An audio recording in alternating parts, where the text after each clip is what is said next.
नमस्कार. नमस्कार. KB Marathi news मध्ये आपणा सर्वांचे स्वागत आहे. आपण आलेलो आहे वैजापूर तालुक्यामध्ये. जाणून घेणार आपल्या सोबत प्रसिद्ध असलेले वकील साहेब आहे का बा, यांची शक्यता आहे का बा रिंगणात उतरताय का? आपला परिचय. माझं नाव राधाकिशन दगडू पाटील थोट. मी मूळचा नांदगावचा. गेले अनेक वर्षापासून मी वैजापूर कोर्टामध्ये वकिली करतोय आणि शेती आणि वकिली तद्वतच मी राजकारणामध्ये सुद्धा आतापर्यंत कार्यरत आहे. तुम्ही इतका अनुभव आणि इतका हे तुम्हाला का वाटलं बा का आपण एक जिल्हा परिषद साठी रिंगणात उतराव? खरं सांगू का, जिल्हा परिषदच्या रिंगणात उतरण्याचं मूळ कारण असं की सध्या राज्यामध्ये जिल्ह्यामध्ये जी शेतकऱ्यांची अवस्था झालेली, दुरावस्था झालेली आहे आणि याला तोंड फोडण्यासाठी, त्यांची सरकार दरबारी प्रश्न मांडण्यासाठी या निवडणुकीमध्ये उतरावं असं मला मनापासून वाटतं. का बा तुम्ही कोणत्या गटातून आणि कुठून जिल्हा परिषद लढवणार? माझं प्रामुख्यानं 2 गटाकडे लक्ष आहे. एक जे तर जिल्हा परिषदचा घायगाव गट, जिथं माझं गाव आहे आणि तोही गण चांगला आहे. परंतु माझी जी कर्मभूमी आहे ती सवनगाव गट, ज्याला मूळ रोटेगाव गट, जरूर गट असं म्हणतात. कारण या गटातून मी यापूर्वी 91ला पंचायत समितीची निवडणूक लढवली होती आणि त्यामध्ये मला चांगल्या मताने विजय मिळाला होता. म्हणून या गटाकडे माझं लक्ष आहे. प्रामुख्यानं मी सवनगाव गटातून ही निवडणूक लढवू इच्छितो. आता आपण मूळ मुद्द्याकडे जाणार आहोत का बा, जे आता शेतकऱ्यांसाठी का बा शेतकरी राज्यात जो वरपाळलाय, तर या संदर्भात बा तुम्ही आतापर्यंत गोरगरिबांसाठी सहकार्यकर्त्याला वकील माध्यमातून असेल, गोरगरिबांची जनतेची सेवा असेल, तर या संदर्भामध्ये तर बा तुम्हाला जो बळीराजावर जे संकट कोसळलंय आता सध्या, याच्यावर आपली काय प्रतिक्रिया एक उमेदवार नात्यानं? उमेदवार नात्यानं इतकंच म्हणेन, सध्या महाराष्ट्रामध्ये अतिवृष्टीमुळं शेतकऱ्यांची द्विधा अवस्था झालेली आहे.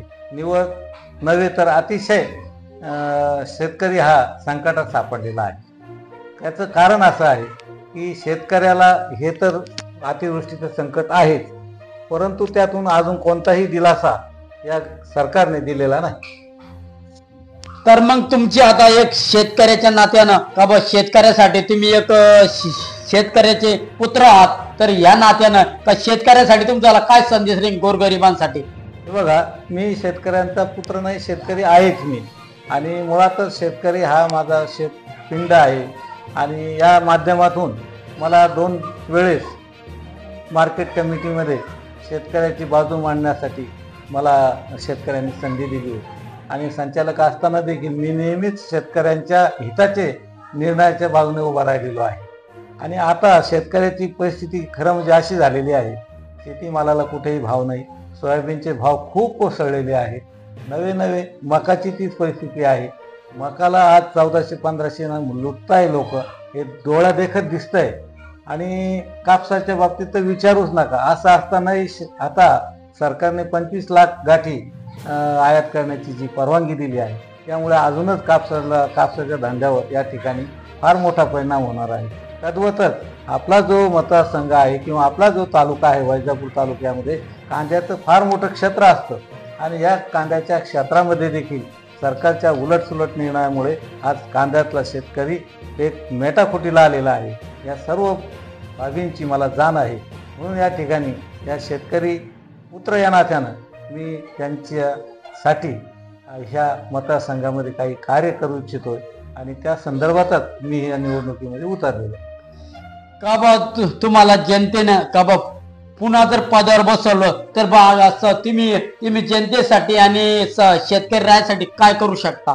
शेतकरी राजासाठी अनेक करण्याच्या गोष्टी आहे, ज्यामध्ये आपण जर समजा मला या जनतेनं आणि सवनगावच्या लोकांनी आशीर्वाद दिला तर मी निश्चितपणे या ठिकाणी बंद पडलेला जो कारखाना आहे आपला विनायक कारखाना, याच्यासाठी काही आंदोलन आपण उभारू. अनेक लोकांची त्या भागामध्ये मी जेव्हा गेलो आणि त्यांच्या भेटी घेतल्या त्यावेळेला प्रामुख्यानं विनायकचा कारखाना मजुरांनी कामगारांनी या ठिकाणी मांडलेला आहे आणि तो खरंच जवळचा प्रश्न आहे, ज्याकडे सत्ताधारी जाणून बुजून लक्ष देत आहे.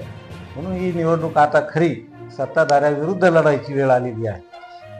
हा, तुम्ही कारखान्याचा विषय काढा. या कारखान्या संदर्भामध्ये अनेक गोरगरीब त्या कारखान्यामध्ये काम करत होते. तर या संदर्भात तुमची त्या कारखान्याचे जे कामगारांसाठी आणि यांसाठी काय भूमिका राहील पुढची? नाही, आता कारखान्याचं कसं आहे, कारखान्याचा हा विषय काही लोक सत्ताधारी असं सांगतात का तो संपलेला आहे, पण संपलेला नाही. विनायक कारखाना आहे तो. त्या विनायक कारखान्याची मशिनरी, ती जागा, आज फार मोठं भांडवल आहे आणि कमी आणि लायसन आहे ना कारखान्याचं. याचं सहकारातलं लायसन आहे.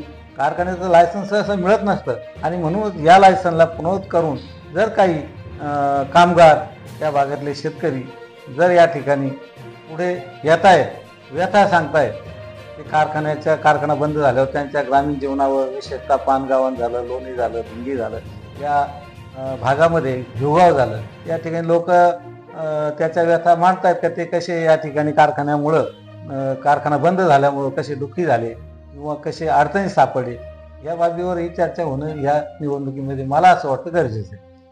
तुमची आता पुढची भूमिका काय राहील बा? माझी भूमिका निश्चितपणे, मी काँग्रेसचा पाईक आहे. काँग्रेसचा आणि महाविकास आघाडीच्या वतीनंच मी ही निवडणूक लढणार आहे.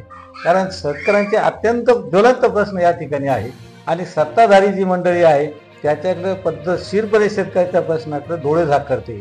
म्हणून या ठिकाणी सरकारला इतकं दाखवून द्यायचं आहे की तुमच्या विरुद्ध रोष आहे आणि ह्या रोष ज्या वेळेला मी आणि समजा महाविकास आघाडी निश्चितपणे या ठिकाणी मुसंडी मारणार या तालुक्यामध्ये, विजय झाल्यावर कमीत कमी सरकारला असं तरी वाटेल की आता लोकांचे प्रश्न हाती घेतल्याशिवाय गत्यंतर नाही.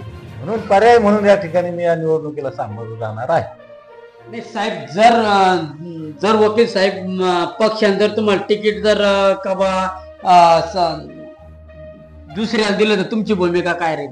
निश्चितपणे एखाद्या महाविकास आघाडीमध्ये माझ्यापेक्षाही सरस उमेदवार जर पक्षाला महाविकास आघाडीला मिळाला, निश्चितपणे मी या ठिकाणी थांबणार, परंतु महाविकास आघाडीचं काम निश्चितपणे करणार.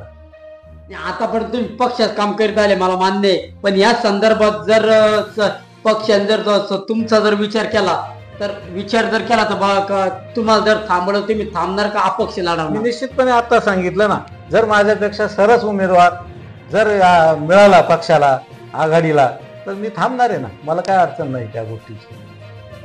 मी केबी मराठी न्यूज साठी संदीप गायके, वैजापूर. यांची निवडणूक आहे आणि कार्यकर्ते बऱ्याच ठिकाणी बऱ्याच वेळा डावलले जातात आणि मीही त्याच्यामधला आहे ना. मार्केट कमिटीच्या मागच्या वेळेला मी डावलला गेलो ना. डावलला गेलो म्हणजे कसा गेलो की ज्या वेळेला त्या पॅनलमध्ये जी गडबड झाली, त्या गडबडीमध्ये प्रामुख्याने असं की मला काँग्रेस पक्षातून तिकीट मिळणं गरजेचं होतं मार्केट कमिटीच्या याच्यातून, त्या पॅनलमध्ये. परंतु त्यावेळेला तडजोडी अशा झाल्या की पक्षांना काही ठराविक जागा आल्या आणि त्यामध्ये आमचे उमेदवार अगोदर ठरले होते आणि त्याच्यामुळे ते त्यावेळेला पक्षात आपण काही बंडखोरी करून अजून त्या पॅनलचा 2 गट अजून पडू नये म्हणून त्यावेळेला थांबून घेतलेलं आहे. आता ह्या वेळेला जेव्हा ग्रामीण भागामध्ये मी फिरतोय किंवा रोजचे ग्रामीणचे लोक जे माझ्याकडे येतात तर त्यांच्या व्यथा ह्या सहन न होणार आहे. म्हणून या ठिकाणी निश्चितपणे मी या निवडणुकीला सामोरं जाईल. कदाचित कोणी माझ्यापेक्षाही जर सरस उमेदवार पक्षाला, आघाडीला मिळाला तर त्याचंही काम करीन आणि मला काम करण्याची सवय पहिल्यापासून आहे. आपण बघू शकता का वकील साहेब पहिल्यांदा डावलला गेले पण आता रिंगणात उतरायची शक्यता आहे. मी केबी मराठी न्यूज साठी संदीप गायके, वैजापूर. स्टॉप.